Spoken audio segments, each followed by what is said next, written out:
নাসিরুদ্দিনের স্ত্রী একসময় খুব দজ্জাল ও ঝগড়াটে ছিলেন। তিনি মোল্লা সাহেবকে দু চোখে দেখতে পারতেন না। কি করে মোল্লা সাহেবকে জব্দ করবেন তাই সব সময় চিন্তা করতেন। একদিন মোল্লাকে খুব ঠকাবেন বলে মনে মনে ফোন দিয়ে এঁটেছেন। সেই মতো গিন্নি ফুটন্ত শুরুয়া এনে মোল্লার সামনে রাখলেন, তার জিভ পুড়িয়ে তাকে ভীষণ জব্দ করবেন বলে।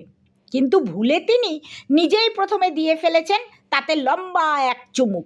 গরমের যন্ত্রণায় তার চোখে জল এসে গেছে, জিভও পুড়ে গেছে। নাসিরুদ্দিন তার চোখে জল দেখে বললেন, কি হলো, কাঁদছো কেন তুমি? শুরুয়া খেয়ে তোমার কান্না দেখলে লোকে বলবে কি?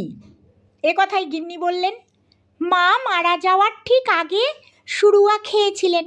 হা হা, সেই কথাটা মনে পড়ে গেল বলেই চোখে জল। এ কথায় নাসিরুদ্দিনও শুরুয়ায় চুমুক দিয়েছেন, তার ফলে তারও চোখ ফেটে জল এলো। কারণ তখনও শুরুয়া খুব গরম ছিল। মোল্লা সাহেব তখনও ঠিক তা বুঝতে পারেননি। গিন্নি বললেন, সে কি, তুমিও কাঁদছো নাকি? এ কথায় নাসিরুদ্দিন বললেন, তোমায় জ্যান্ত রেখে তোমার মা মারা গেলেন, এটা কি খুব সুখের কথা?